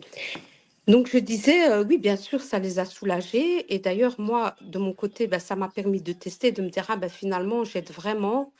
Si ces familles-là ont pris le service, parce que c'était vraiment sur du long terme, c'était toute l'année scolaire. Et ça a commencé aussi le bouche à oreille, parce que moi, j'en parlais beaucoup. C'est une petite commune où tout le monde connaît tout le monde. Juste le bouche à oreille, le fait d'être sur Facebook dans un groupe, hop, hop, hop, ben voilà, on a des demandes. Et donc, ça a vraiment très, très bien fonctionné. Bien. Euh, Comment tu t'organises? Et c'est une question qu'on t'a posée hier. Hein. Tu étais présente dans ma petite communauté SLF qui reviennent. Hein, quand j'ai marqué multi-maman et multi-entrepreneur, la première question c'était, alors j'ai perdu Fatima. Je suis Ouais, là, je je suis suis là. là, ok. Donc la question qui m'a été posée en privé, c'est voilà, une des membres elle t'a posé hier, c'était comment tu as fait, comment tu t'organises en étant maman déjà, comment tu as géré ça, parce que c'est important hein, de revenir sur ce point. Une pensée à toutes les mamans qui ont du mal même avec un seul enfant. Euh, Comment tu as fait au quotidien? Comment tu as organisé ton temps? Parce qu'il y a un moment d'épuisement, la fatigue, il y a un changement d'humeur et hormonal. Voilà, comment tu as fait? Mais il y avait des jours où j'étais hyper speed, puis il y avait des jours où c'était la catastrophe, où j'étais épuisée. En plus, quand on travaille sur quelque chose de nouveau, on fait des recherches. Moi, je faisais beaucoup de recherches.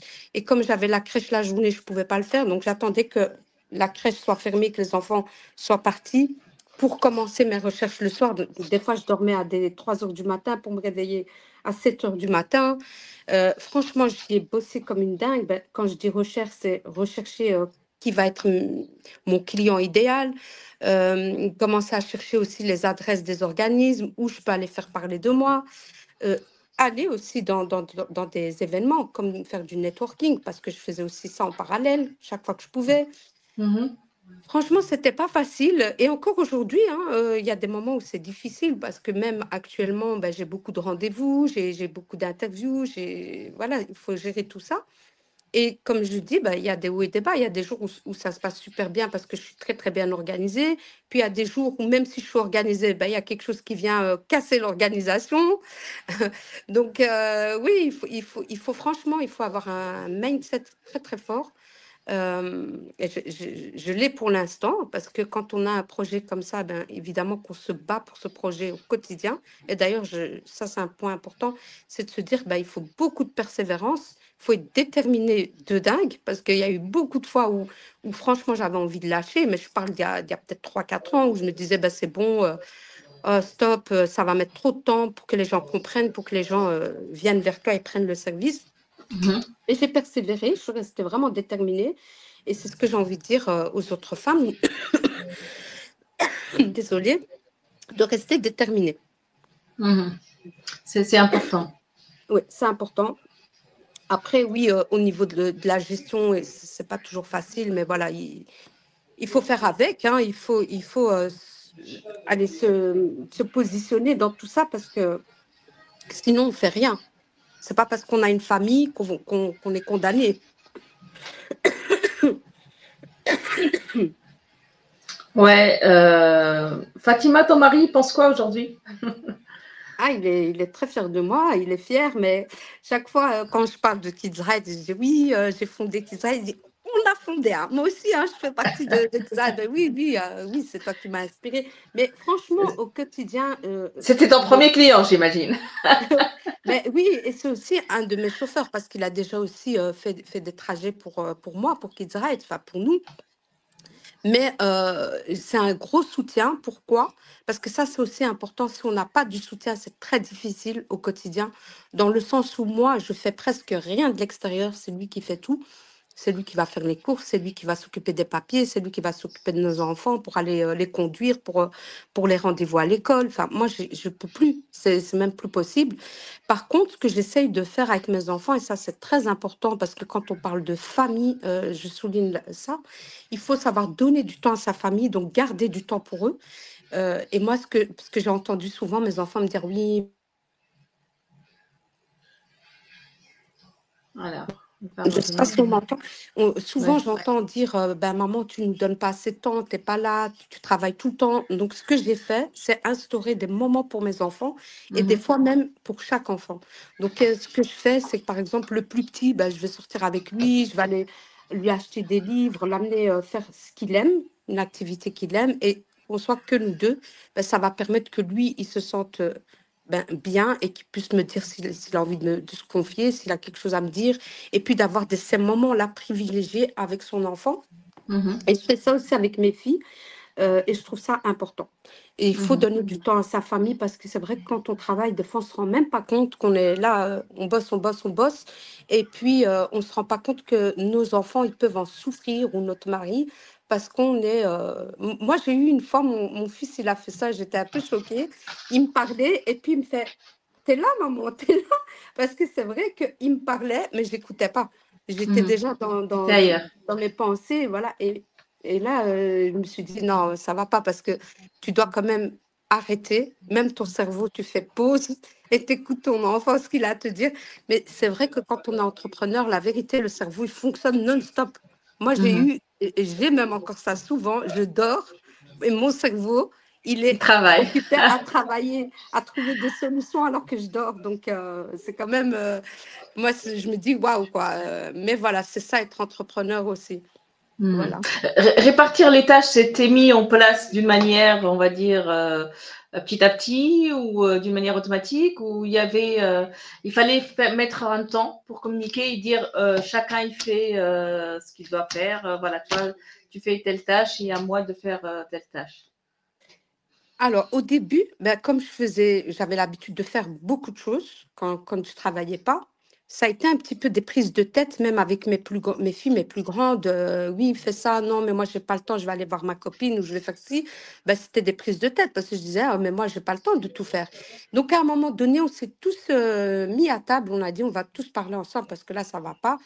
Et on fait des plannings. Donc, on fait un plan. Moi, je parle des tâches ménagères surtout parce que voilà, on est quand même, j'ai encore 4 enfants à la maison et il faut instaurer ces plannings-là.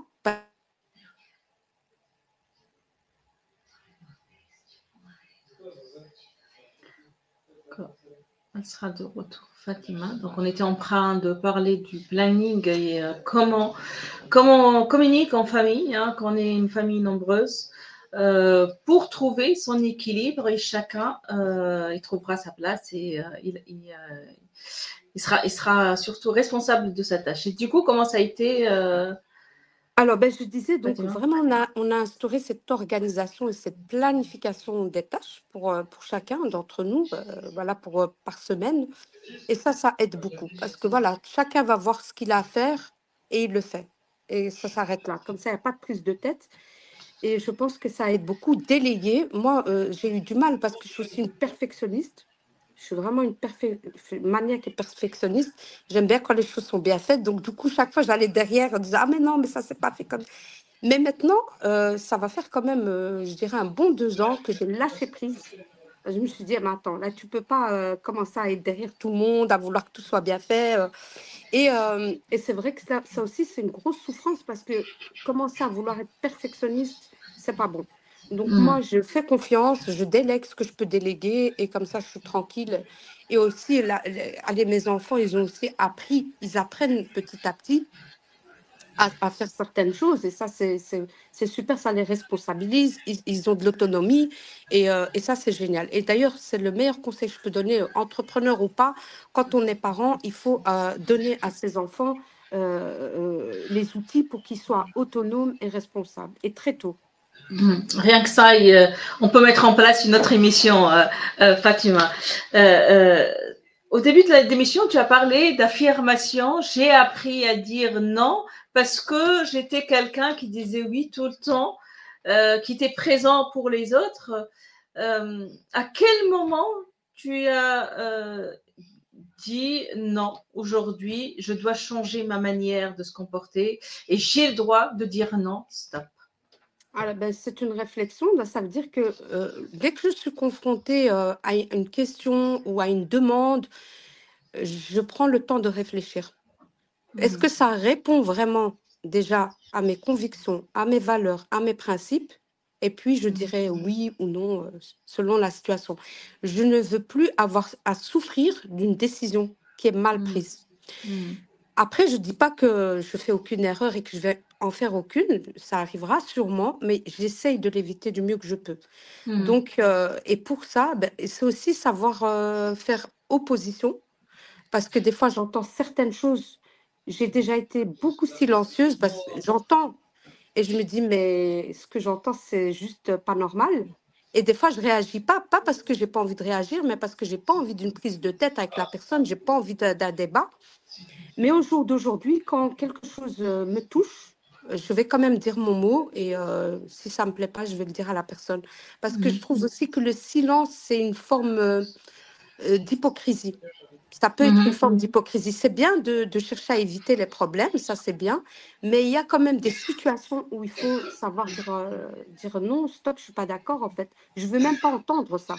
Je Mhm. ne peux même pas l'entendre. Et j'imagine des fois le fait de dire les choses, ça peut même entretenir la relation et enlever tout ce qui est malentendu, tous les interprétations des fois erronées. Euh, Tu as parlé de souffrance. Mm. Quel genre de souffrance, juste pour comprendre, Fatima? Alors, moi, ce que j'ai beaucoup vécu, surtout quand j'étais jeune, c'est des personnes toxiques. Et je Mhm. pense que quand on est jeune, on ne sait même pas ce que c'est qu'une personne toxique. C'est ça le Mhm. pire, c'est Ah qu'on, bah c'est quoi une personne toxique pour toi, Fatima? ben, pour moi, ça peut être une personne même de notre entourage, même une personne qui peut-être nous aime. Mhm. Et malheureusement, elle va avoir une mauvaise, comment dire, allez, je vais donner des exemples de ce que moi j'ai vécu. C'est que moi, il y avait, et quand j'étais petite, j'avais je ne vais pas dire féminin, masculin, mais il y avait des personnes que j'admirais. Mais ces personnes-là, elles vont par exemple me rabaisser ou vont me lancer des petits pics. Moi, comment je Mhm. le prenais? J'étais trop jeune.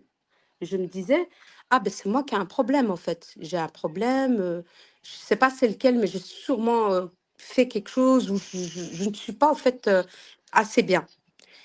Mais c'était pas moi le problème, parce avec le temps, j'ai compris que c'est ces personnes-là qui ont un problème et pas moi. Et d'ailleurs, même aujourd'hui, au jour d'aujourd'hui, j'en discute beaucoup dans des cercles avec des femmes de l'énergie. On a une énergie, subhanallah, chacun a une énergie. Les personnes, ça peut être une bonne énergie, une mauvaise énergie, des fois même les deux ou une énergie perturbée. Enfin, ça, c'est un autre débat. Mais en tout cas, me concernant, ce que j'ai compris, c'est que moi, j'ai une bonne énergie. Et ça, je l'ai compris très longtemps, il n'y a même pas longtemps en plus. Parce que Mhm. quand Tu l'as j'ai compris trop tard, décidé, quoi. Un peu tard. non, je ne peux pas dire trop tard, parce qu'il n'est Ouais, jamais trop d'accord. tard, parce qu'il y a des personnes qui ne le savent, qui ne vont jamais le découvrir. Il y a Mhm. des personnes qui vont rester à souffrir pensant que c'est elles le problème. Mhm. Donc, si ces personnes-là ne trouvent pas leur voie, ne comprennent pas qu'elles ont une bonne énergie, ne trouvent pas leur mission, elles vont rester en souffrance pendant des années. Mhm. Et ça, c'est grave. Moi, par contre, alhamdoulilah, j'ai su m'analyser, j'ai su prendre cette distance et de comprendre qui je suis, mes valeurs, ce que j'apporte aux autres. Et j'ai compris que j'ai une très bonne énergie, au contraire, et que c'est les autres le problème. Et ces autres-là, aujourd'hui, j'apprends même les voir directement. Ça veut dire que dès que je vais me retrouver avec une personne qui est toxique, moi, je sais que cette personne est toxique. Je ne vais même pas le lui dire, je vais juste m'éloigner délicatement de cette personne-là. C'est très simple. Mais pourquoi je dis ça? Parce que c'est très important de se connaître et de savoir qui on est finalement. Et ce qu'on peut, dès qu'on sait qui on est, ça déclenche en fait comme un... Parce que souvent on dit oui, il y a des secrets sur le développement, sur c'est ça, mais non, le secret c'est juste de se connaître et de savoir sa valeur. Une fois qu'on a identifié ça, tout le reste devient facile. Mais vraiment, pour moi, c'est comme ça que je le sens. Et quand je parle de personnes toxiques dans notre environnement, le pire, c'est quand on est confronté à ce genre de personnes, quand on est jeune, parce qu'on n'est pas encore assez... outillé. Voilà, on n'a pas d'expérience pour comprendre que la personne qui est là en face de vous, qui vous sourit, qui vous tapote, c'est une personne toxique. Et là, on grandit avec ça.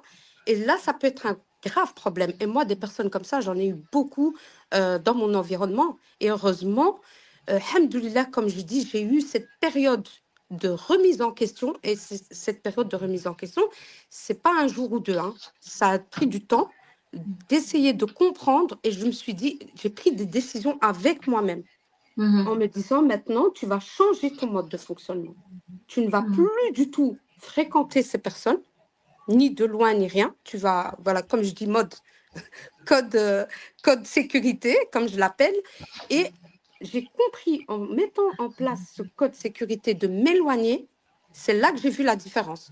Et en changeant de groupe, en fréquentant d'autres personnes, en sortant de ma zone de confort, en allant rencontrer des entrepreneuses, faire du networking, c'est là encore plus que j'ai dit, ah oui, ok, j'avais raison, je suis une bonne personne, puisque j'ai rencontré que des personnes qui me tirent vers le haut, que des personnes positives. Bien sûr, il y a quelquefois des personnes, encore une fois, toxiques, même dans cet environnement-là, mais majoritairement, c'était des personnes qui sont humbles, des personnes qui sont dans la sororité pour les femmes, enfin voilà, des bonnes personnes. Et ça m'a apporté un plus et ça m'a confrontée dans ce que je me disais. Tu es entouré de personnes toxiques, sors de cet environnement-là. Et en sortant de là, c'est l'élément déclencheur qui fait que je me suis enfin retrouvée avec qui je suis vraiment moi. Et du coup, c'est qui Fatima aujourd'hui? Une personne qui a de très, très fortes valeurs. Moi, par exemple, je déteste la justice. Donc, l'injustice, face à ça, je ne peux pas tolérer la justice. La mauvaise foi, j'ai horreur de la mauvaise foi. Voilà, il y a plein de choses comme ça. Je suis une personne de valeur. Et je ne peux pas évoluer avec des personnes.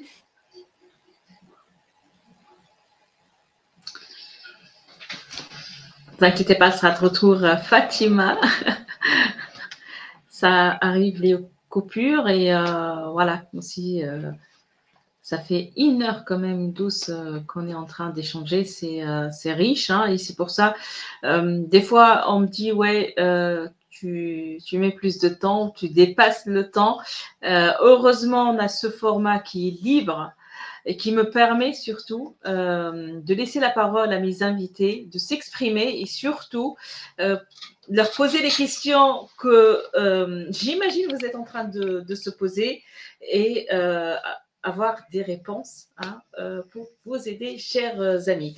Fatima, j'allais te poser la question. Toi, tu as à moitié répondu à cette question. Hein, on était en train d'échanger sur l'environnement.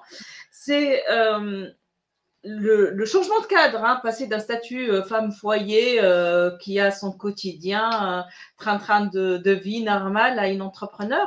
Ton environnement, j'imagine, elle a changé. Oui. Qui a participé en fait, c'était, on va dire, d'une manière automatique ou suite à cette analyse que tu as déjà faite?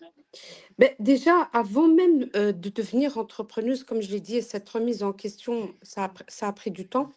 Mais déjà, moi, je m'étais un peu éloignée de toutes les personnes que je fréquentais depuis quelques années. Et je me suis retrouvée dans un environnement où j'habitais loin de toutes ces personnes-là. Mhm. Ça m'a permis de rencontrer, comme je dis, des personnes très positives qui vont me tirer vers le haut et toujours apprendre de ces personnes-là. Mais au jour Mhm. d'aujourd'hui, dans ma vie, c'est tout à fait normal. Donc, ça veut dire que, comme je le disais, dans mon cercle est très restreint. Ça veut dire, même si je rencontre énormément de personnes, je vais dans beaucoup d'événements, comme je le disais, j'ai quand même un cercle très restreint. Donc, je ne Mhm. fais pas facilement confiance. Et je ne vois pas le mal en tout le monde, hein, c'est pas ça la question. C'est que je ne veux même pas euh, me mettre au fait trop d'informations dans la tête, hein, parce que je connais 25 personnes, je suis tout le temps au téléphone avec un tel, ça m'intéresse pas. Et j'aime bien en fait le contact pur. Et ça veut dire qu'une personne, je vais rester avec elle 2 heures, mais ça va m'apporter énormément. Donc Mhm. c'est ça qui m'intéresse. C'est pas Mhm. juste, voilà, je suis tout le temps avec un tel, un tel, un tel. Ça m'intéresse pas. Il faut Mhm. vraiment que ce soit des personnes qui m'apportent et à qui j'apporte aussi. Et ça, donc, ça existe. Il y a vraiment de très, très bonnes personnes, alhamdoulilah. Et voilà, donc j'évolue avec ce genre de personnes, avec des entrepreneurs, des entrepreneuses. Et je pense que les entrepreneurs et les entrepreneuses, ils ont aussi un autre mental, un autre mindset qui est, même si oui, il y a de la compétition dans ce monde-là, mais on reste quand même toujours dans le conseil, dans tirer les autres, ben, apprendre de l'expérience de chacun. Donc, c'est vraiment tout à fait autre chose. Ça apporte toujours un plus. Mhm. Est-ce qu'il y a un moment donné où tu te disais, bah, je suis pas légitime, tu avais cette peur peut-être pour affranchir euh, vers un autre, on va dire, une autre étape, taper d'autres portes.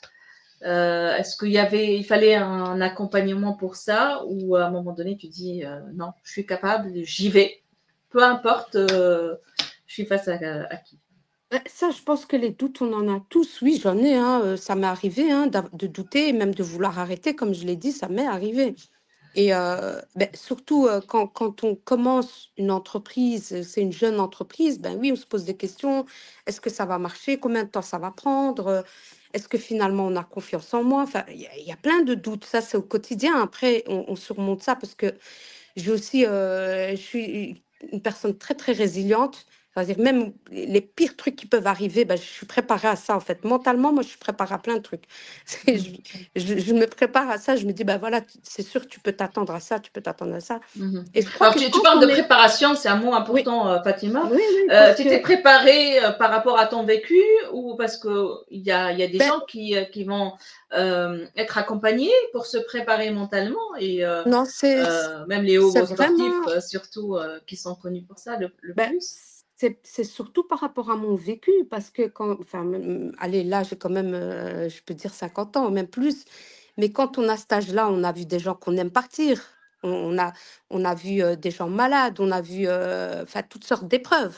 Je veux dire, même avec mes enfants, j'ai mes filles qui sont mariées, je suis grand-mère, enfin, on voit plein de choses, on vit des choses très, très fortes, très intensément.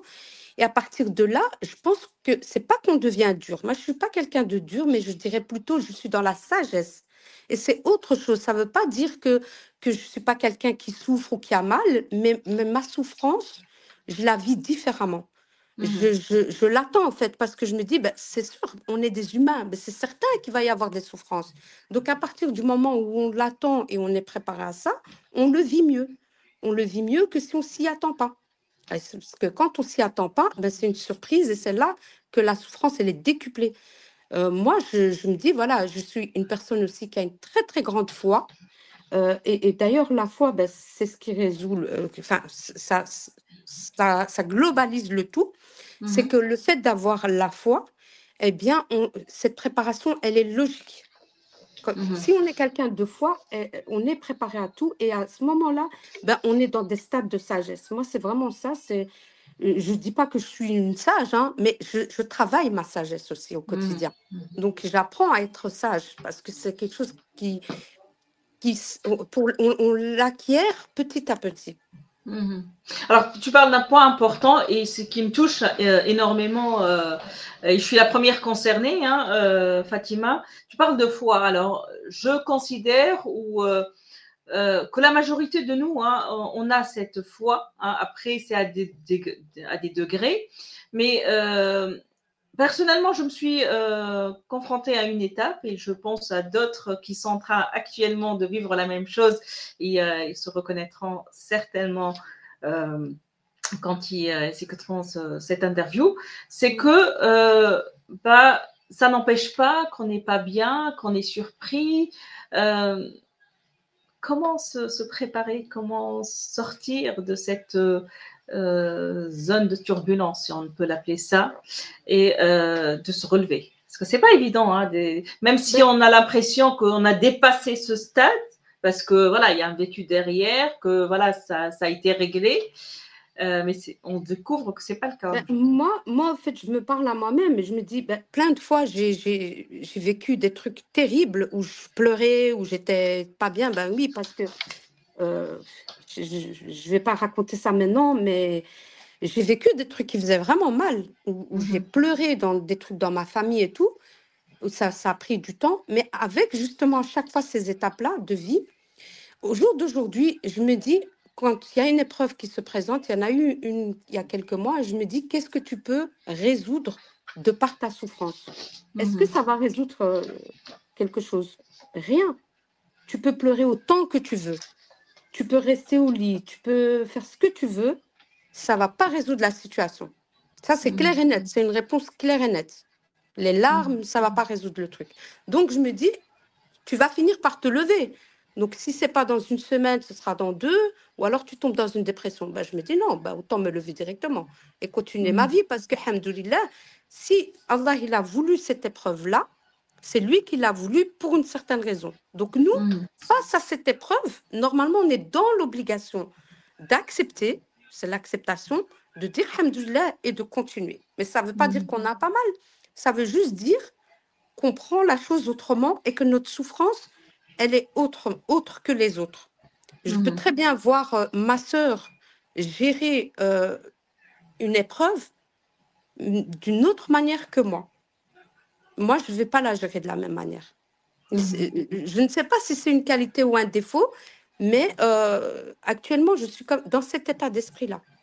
Donc, je sais que face à une épreuve, oui, ça va me faire mal, oui, je vais sûrement pleurer parce que c'est humain, c'est normal, mais je ne vais pas mettre autant de temps que d'autres personnes.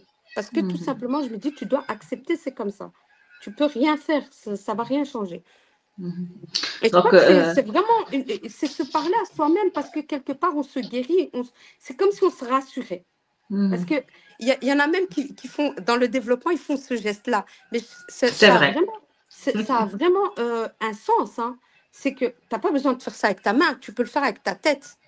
Tu te rassures à toi-même en te disant, et finalement, ça ne sert à rien. C'est comme un petit bébé qui pleure et que tu prends dans tes bras. Les larmes ne vont pas résoudre la situation. Ça soulage. Ah. Bien sûr, ça soulage, mais ça soulage. Et c'est pour ça que je dis qu'on est humain et que des fois, les larmes, elles coulent. Moi, j'ai eu des trucs, des fois, j'étais dans des événements, j'entendais des choses qui me touchaient tellement profondément que mes larmes, elles coulaient toutes seules. Je ne vais pas les arrêter parce que ça m'a touché dans mon cœur et dans mon âme. Maintenant, moi, je parle d'une tristesse qu'on va, en fait, j'ai oublié le mot pour dire ça, mais c'est comme si au quotidien, on dit ça continue, en fait. On peut pas faire ça. Il faut l'enfuir, quoi. Non, pas l'enfuir. On rajoute à ça, en fait. C'est comme le feu qu'on met du bois. Voilà. Donc, on ne peut pas à chaque fois amplifier ce truc-là de tristesse parce qu'en réalité, c'est aussi scientifique. Hein, c'est comme la dépression. Plus tu vas pleurer, plus tu voudras pleurer. Plus tu as mal, plus tu auras mal. Et c'est la même chose. Pourquoi on tombe en dépression? Parce qu'on pense à un problème et ce problème-là, on n'arrête pas de l'amplifier, jusqu'à tomber dans la dépression. Donc, il faut aller dans l'autre sens. Il faut le désamplifier. Voilà, il faut pas... parce que voilà, le pire, s'il doit arriver, ça arrivera. C'est le destin, c'est comme ça. Et je pense que c'est ça aussi la sagesse, hein, parce que quand on a vécu beaucoup de choses, à force, au fait, tu comprends qu'il y aura encore d'autres événements qui vont arriver. C'est comme ça. On parle de la nomination. Comment tu as eu tu as eu cette occasion? Est-ce que c'était ta propre initiative? Raconte-nous un petit peu. Alors, c'était mon initiative, effectivement. Là, actuellement, j'ai un mentor qui me coach. J'aime pas trop le mot coach, moi je préfère mentor parce que pour moi Ouais. c'est plus puissant. Accompagnement. Ouais. Ouais, c'est plus puissant dans le sens où c'est une personne qui a vraiment de l'expérience et qui a su me booster à un moment justement où je doutais de nouveau. Et c'est pour ça que c'est important d'avoir des bonnes personnes qui nous entourent. Et on parlait juste comme ça et je disais, parce que là, il y a les Belgium Startup Awards. Et il me disait, ah, tu t'es pas inscrite? Je dis, non, je me suis pas inscrite. J'y avais pas pensé. Pourquoi? Enfin, c'est pas que j'y avais pas pensé. Je me suis dit, c'est encore quelque chose en plus. Il faut s'investir, il faut de l'énergie. Et puis, j'ai été en fait regarder un peu leur site, j'ai un peu regardé tout ça et je me suis dit, mais quelque part, ça donne aussi de la visibilité, ça va me légitimer puisque mes associés, le développeur justement dont je parlais, je reviens de nouveau à lui, ils m'ont copié-collé. Donc, actuellement, c'est ma seule Concurrent. concurrence à Bruxelles. Donc, ils ont pris tout mon travail, ils ont fait la même chose. Et je me suis dit, quelque part, cette légitimité, je perds mes mots. Légitimité. Ouais, y a pas de... Voilà, tu as dit le mot. Ça va permettre au fait aux gens de bien voir qui je suis parce que je ne suis pas quelqu'un qui s'affiche trop sur les réseaux. Mais là, ça a fait effet boule de neige, tout le monde a partagé. Enfin, vraiment, ça m'a fort surprise parce que je ne suis pas vraiment quelqu'un qui diffuse beaucoup sur les réseaux sociaux. Au niveau de mon service, je suis surtout connue par le bouche à oreille, voilà, et parce que moi, j'ai ma manière de prospecter. Après, je suis tout à fait d'accord que les réseaux sociaux, c'est puissant et qu'on se fait connaître beaucoup plus vite. Et là, finalement, cette légitimité, elle est vraiment là puisque tout le monde a parlé de moi, tout le monde a partagé. Et donc, je me suis inscrite surtout pour ça parce que je me suis dit, moi, c'est pas spécialement pour gagner. Il y a des très grosses boîtes, il y a des boîtes qui ont vraiment un gros impact qui sont inscrites dans la Belgium Startup Award. Moi, je suis encore très, très jeune et je me dis, finalement, déjà de participer, d'être parmi ces boîtes-là, c'est déjà super génial. Et voilà, et donc je me suis inscrite et finalement, je suis passée devant le jury, on a été sélectionnés. Donc, on fait partie des finalistes et ça, c'est top. Mais pour moi, c'est que des bonus. Moi, comme je dis, c'est des bonus. Je suis pas dans la compétition, gagner. C'est des plus. Moi, je suis Fatima, je suis avec fondatrice de Kids Ride, j'apporte un service, eux, ils apportent un service, et on est là chacun avec notre proposition. Et après, si voilà, le jury décide qu'on a gagné ou pas, on verra bien, mais c'est que des points en plus et du bonus, quoi. Après l'expérience, t'es senti comment? Ça t'a apporté quoi? À part la légitimité et la visibilité, Fatima. De nouveau, c'est génial parce que j'ai pu rencontrer les deux fondateurs, et Nicolas et Monsieur Goldberg. Et franchement, au début, surtout Monsieur Goldberg, parce que comme je disais, c'est un sacré personnage. Et j'avais très, très peur enfin, pas peur dans le sens la peur, hein, mais je me disais, voilà, c'est quand même quelqu'un qui a fait beaucoup d'entrepreneuriat et tout. Mais finalement, ça s'est super bien passé. Ils sont venus vers moi, on a discuté, j'ai trouvé ça super chouette. Donc, de nouveau, des belles rencontres et qui apportent énormément. Et ça m'a fait énormément plaisir déjà toute cette mobilisation au niveau de LinkedIn, de la communauté. Je trouve ça super. Et voilà, donc pour moi, c'est une très, très bonne expérience et ça m'a apporté énormément. Si tu as quelques mots à dire aux personnes et surtout aux femmes au foyer qui aujourd'hui sont un peu débordées, se questionnent aussi sur leur rôle et qui doutent pour différentes raisons. Hein. Et j'ai cité parmi elles l'âge parce que ça revient aussi. Des fois, on pense que on a dépassé l'âge, qu'on n'a plus l'expérience, on n'a pas de diplôme. Par quoi je vais commencer? Qu'est-ce que tu pourrais leur dire? Moi, j'ai beaucoup de choses à dire là-dessus. Évidemment, on n'a pas le temps de tout dire, mais j'ai envie de leur dire qu'il faut croire en ses rêves, il faut les réaliser, il faut faire tout en tout cas pour les réaliser. Moi, j'en ai encore plein que j'ai pas réalisé et que j'aimerais réaliser. Donc, je vais mettre tout en œuvre pour le faire. Donc, ne restez pas dans les regrets. Quand je parle de regrets, c'est pas d'aller faire n'importe quoi. C'est que si vous avez vraiment un beau projet ou quelque chose qui vous tient à cœur, faites-le, essayez de le faire, restez déterminé, foncez, je sais pas. Vraiment, essayez de trouver de l'aide, de l'accompagnement. En tout cas, à Bruxelles, il y en a. Il ne faut pas me dire qu'il n'y en a pas. Il faut juste aller chercher les infos. Il faut chercher Mhm. l'information. Et ce n'est pas en restant chez soi que l'information, elle va venir. Et puis, j'ai encore aussi envie de dire une chose parce que j'entends beaucoup de femmes et j'ai eu beaucoup d'appels, de messages et de commentaires. Comment tu as fait? J'ai envie de devenir entrepreneuse. Et j'ai aussi envie de leur dire, et ça, c'est important parce qu'il ne faut pas aussi les mettre sur la mauvaise voie. C'est pas tout le monde qui peut devenir entrepreneur. Moi, j'ai envie que tout le monde le soit, mais c'est pas une question d'envie. C'est une question, est-ce qu'on a les capacités? Est-ce qu'on peut le faire? Maintenant, j'entends aussi des femmes qui n'ont pas travaillé ou qui n'ont pas travaillé depuis longtemps. Et je les encourage vraiment à aller faire une formation, à chercher du travail, à persévérer, à en trouver un de travail. Et puis, il y a plusieurs possibilités. Il y a des femmes qui sont plus spécialisées dans certaines choses. Elles vont apporter quelque chose en devenant indépendantes ou en ayant leur propre boîte. Puis, il y a d'autres femmes qui seront peut-être plus utiles à avoir une association. Il y en a d'autres qui seront plus utiles à avoir un emploi. Il faut de tout. Moi, j'ai envie de dire, il faut de tout. Mais celles qui ont vraiment envie d'entreprendre, essayez de le faire, faites-le. Il y a des possibilités pour le faire. Et vous verrez si ça marche ou si ça marche pas. Mais si vous faites rien, vous ne saurez jamais si ça pouvait marcher, tout simplement. Donc, oui, je les encourage vraiment à réaliser leurs projets. On a échangé avant l'interview, Fatima. Il y a un point que je pense que c'est hyper important d'en parler, même rapidement. Et c'est un grand sujet, en tout cas.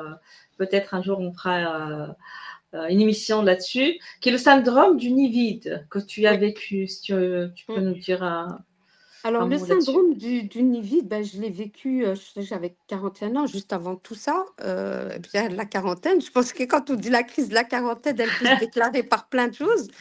Chez moi, il y a eu beaucoup de... Tout était en fait comme une petite rivière, cool, tout va bien. Et puis, d'un coup, il y a tout ça. Et je pense que ça aussi, c'est important parce qu'à un certain âge, il y a des peurs qui viennent. D'autres peurs, on se dit, mais la vie, elle va trop vite. Là, j'ai 40 ans, purée, qu'est-ce que j'ai fait de ma vie? Est-ce que j'ai tout accompli? Et c'est vrai qu'on se pose ces questions. Moi, c'est ce qui s'est passé.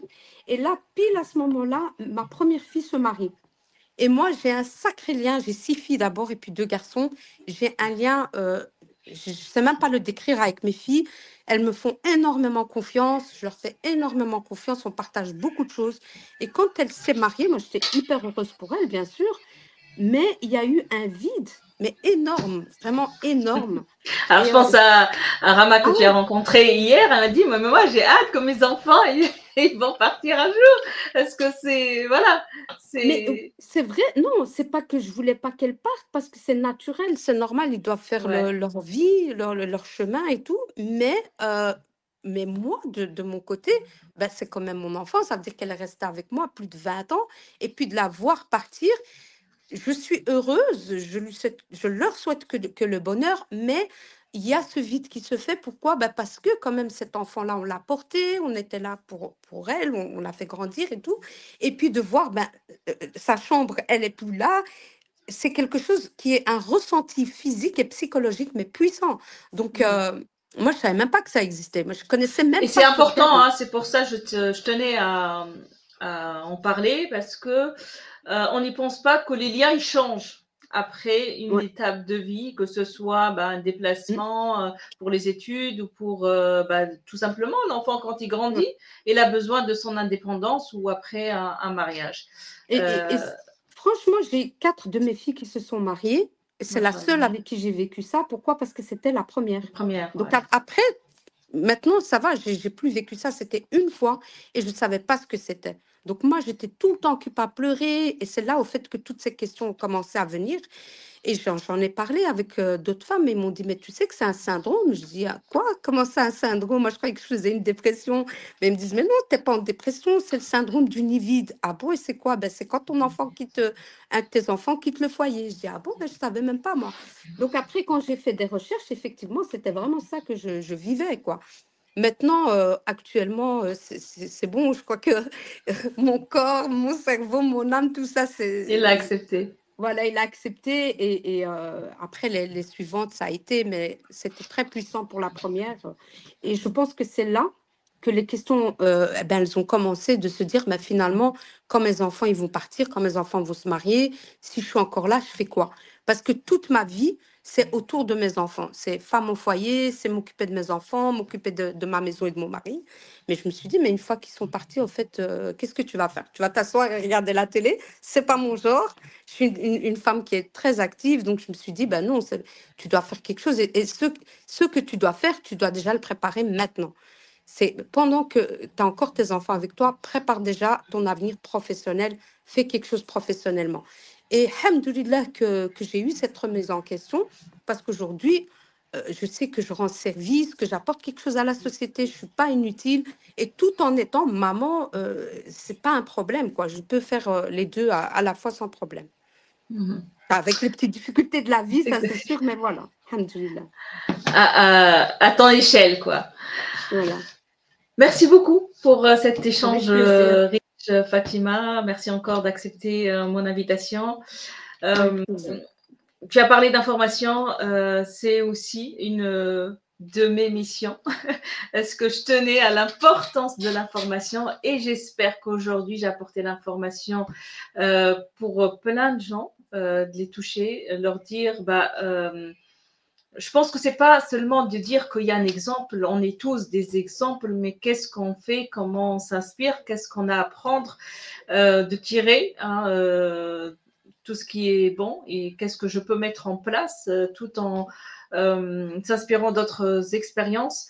Et j'espère que j'ai participé à apporter l'information nécessaire parce que je tenais et ça fait partie aussi de mon parcours. Parce que l'information, elle existe, mais comment trouver la bonne information, c'est autre chose. Si je peux terminer par quelque chose qui me vient à la tête, on parle Allez-y. beaucoup de rôle modèle. Hein, Ouais. j'ai beaucoup entendu ça. Et j'ai envie de dire aussi que moi, quand j'étais petite, mon rôle, enfin, la femme qui était pour moi vraiment un modèle, c'était ma maman. J'allais te poser la question, est-ce qu'il y a Ouais. un livre, une personne qui t'a Non, marqué ou qui a c'était ma changé maman dans un ta vie? premier temps. Pourquoi? Ben, bien sûr que nos mamans sont nos modèles premiers, numéro un, number Ouais. one. Mais j'ai envie de dire, à partir de là aussi, on s'identifie à ce rôle modèle. Donc moi, je me suis identifiée à ma maman, j'ai voulu être comme elle. La meilleure femme au foyer, la meilleure femme pour mon mari, pour mes enfants. Et ce qui est important aussi, c'est d'avoir des rôles modèles autres que nos mamans. C'est important d'avoir ce rôle modèle, mais il faut en avoir aussi d'autres. Et ça aussi, c'est quelque chose que j'ai appris après. J'avais des femmes que j'admirais, comme Lala Salma, comme Lady Di, comme bien d'autres femmes. Mais avoir d'autres rôles modèles, c'est important d'en avoir parce que là aussi, ça peut apporter énormément. Moi, sur Bruxelles, il y en a quelques-unes, comme Fatima Zibou, je l'admire vraiment. C'est une femme qui fait énormément à Bruxelles. Et on a besoin, en fait, de s'identifier à ces femmes-là dans le sens où elles apportent beaucoup à la société et que nous aussi, on puisse apporter énormément à la société. Et pour avoir comme modèle ces femmes-là, c'est là qu'on va aussi se diriger vers être entrepreneuse ou autre, mais pas spécialement toujours la maman. Et d'ailleurs, moi, je dis même pour mes enfants, parce que j'aimerais pas que mes filles veulent être juste comme moi. Il faut vouloir encore s'améliorer toujours, voir plus loin et être plus visionnaire sur des grands rôles modèles qui apportent beaucoup à la société. Voilà. Et se découvrir surtout, c'est comme ça que on peut se dire que nous aussi, on peut faire quelque chose. On y pense déjà. Hein, c'est la première question qui vient. Et moi, qu'est-ce que je peux faire ou qu'est-ce que je peux apporter? Tu as parlé de vision.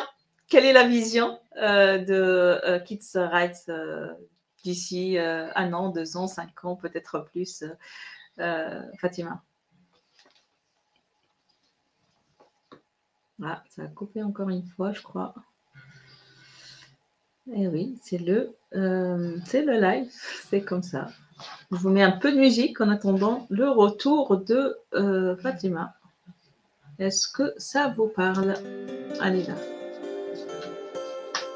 Fatima, tu m'entends? Allô, allô?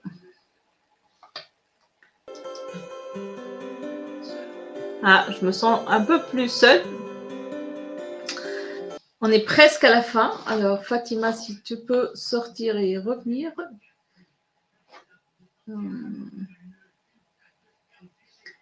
Eh oui, c'est ça, les aléas du interview à distance, normal. Donc, si vous êtes novice dans le domaine du podcast, sachez que ça fait partie du process. Il faut se préparer, il faut dire que c'est OK, ça, c'est comme ça.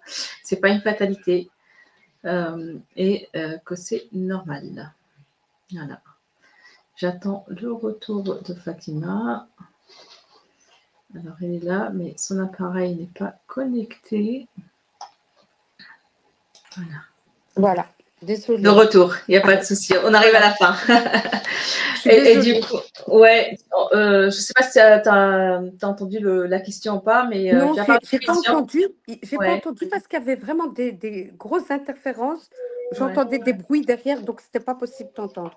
Pas de souci. Alors, je disais, est-ce que tu as parlé de vision? Est-ce que tu as une vision pour Kids Right? Ah oui, alors pour Kids Red, mes objectifs, c'est déjà de m'agrandir sur la Belgique, puisqu'actuellement, on est sur Bruxelles et alentour. On fait déjà des trajets depuis Bruxelles vers l'extérieur, des villes comme Gand ou comme Liège. Donc, on part avec des enfants qu'on doit accompagner d'ici jusque là-bas. Pourquoi? Il y a des situations comme par exemple des divorces où les parents déménagent dans d'autres villes et où il faut accompagner l'enfant, ou alors des enfants qui sont placés qui habitent à Bruxelles, mais qui doivent aller dans des centres en dehors de Bruxelles. Ça, on le fait déjà. Mais ma vision, c'est de vraiment proposer le service dans toutes les villes de la Belgique. Et puis, pourquoi pas de m'agrandir sur le Benelux, d'être sur le Luxembourg, la Suisse et pourquoi pas la France. Ça, c'est les objectifs pour Kids Rise, Inch'Allah. J'espère que tu vas tous les réaliser et atteindre tous tes objectifs, Fatima. Le mot de la fin, je te laisse le mot de la fin. Le mot de la fin, moi, je dirais juste croire en ses rêves, croire en soi, se donner la chance de se dire, mais je suis capable, en fait, de faire beaucoup de choses. Et voilà, et de faire tout, de mettre tout en place pour réaliser ses rêves. Parce qu'à partir du moment où on croit en nous et qu'on croit que c'est possible, alors tout devient possible. Mais tant qu'on se dit non, je ne vais pas le faire parce qu'il y a ci, parce qu'il y a ça, en fait, on se met des freins. Ça, on n'a pas parlé des freins. Moi, je me suis aussi mise beaucoup de freins. J'avais j'avais des appréhensions par rapport au voile, parce que je suis voilée. Je me suis dit, on ne va pas m'accepter, on ne va pas accepter de me faire confiance. Enfin, tout ça, c'est des freins, des fois, qu'on se met soi-même. Et en allant vers les autres, en se disant, moi, je propose ce que j'ai à proposer comme je suis, on va m'accepter ou on va pas m'accepter. Eh bien, on se donne la confiance. On se donne confiance à ce qu'on peut apporter et on se donne confiance en soi. Moi, j'ai réussi à me positionner en restant qui je suis et ça à prendre ou à laisser. Donc, pour l'instant, alhamdoulilah, ça se passe bien. Donc, vraiment, c'est le mot de la fin, c'est de croire en soi et de croire en ses rêves et de faire tout pour les réaliser. Merci encore, Fatima. C'était vraiment un plaisir. Merci à vous. Merci d'être avec nous jusqu'à la fin de l'interview. J'espère que c'était intéressant. Je suis certaine que c'est intéressant.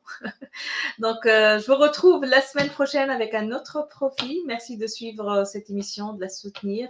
Et n'oubliez pas de croire à ses rêves, comme elle a dit Fatima, et croire en soi. Merci, ciao, ciao. Prenez soin de vous et à la prochaine, les amis.